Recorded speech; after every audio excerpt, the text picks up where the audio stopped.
नबी सल्लल्लाहु अलैहि वसल्लम दूध हमेशा रात को पीते थे।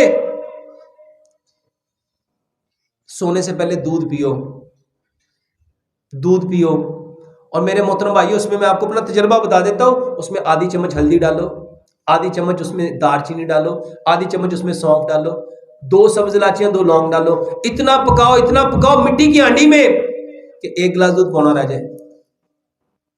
इसमें शहद या गुड़ मिलाओ, सोने से पहले ये पियो।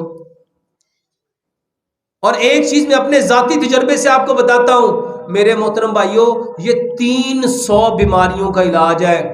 और मैं नहीं कहता, इसके बारे में गूगल पे जाके सर्च करो, आप हैरान रह जाओगे। और ये चीज अल्हम्दुलिल्लाह पाकिस्तान में हर इलाके में पाई जाती है, पहाड़ों को छोड़ के।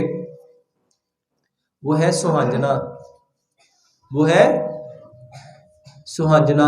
देखो हमारे यहां उसके कभी सुहांजने की मूलियों का अचार पड़ता था क्यों पड़ता था? मेरे मोहतरम भाइयों, सुहांजना के पत्ते, इसको खुश्क करके पाउडर बनाओ, इसका नाम है मोरिंगा।